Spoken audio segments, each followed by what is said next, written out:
इसहाक डार साहब ने कल मीडिया को बुलाया और उनके साथ गुफ्तगू की और उसमें उन्होंने बड़ी बड़ी लंबी बातें की हैं। उन्होंने बताया कि 2 दफ़ा अमेरिका जो है वो पाकिस्तान आने के लिए तैयार था, अमेरिका के साथ, ईरान के साथ मुज़ाकरात के लिए, लेकिन वो नहीं हो सका।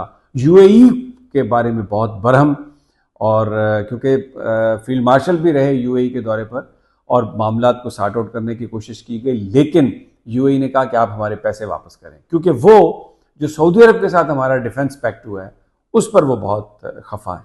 तो 45 करोड़ डॉलर कर्जा हमने लिया था 1996 में, और फिर बाद में तो ये सब पैसे मिला के 3.5 बिलियन डॉलर बनता है।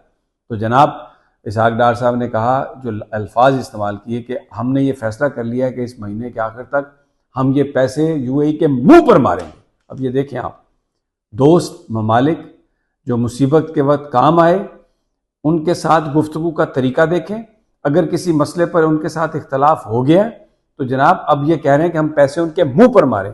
अल्लाह ताला की ज़ात भी कहती है कि जो एहसान करे उसका एहसान कभी ना भूलो, और खुदा भी उसको पसंद नहीं करता जो एहसान करके भूल जाते हैं। लेकिन बहुत इन्होंने गुफ्तगू की, यहाँ तक ये कहा कि यूएई ने ये कहा है कि आप बस ईरान को तबाह कर दें, बिल्कुल उसको उजाड़ दें, बर्बाद कर दें, और प्रो इसराइल ज़्यादा है जो ईरान है। इस किस्म की बड़ी खुल के उन्होंने बातें की हैं।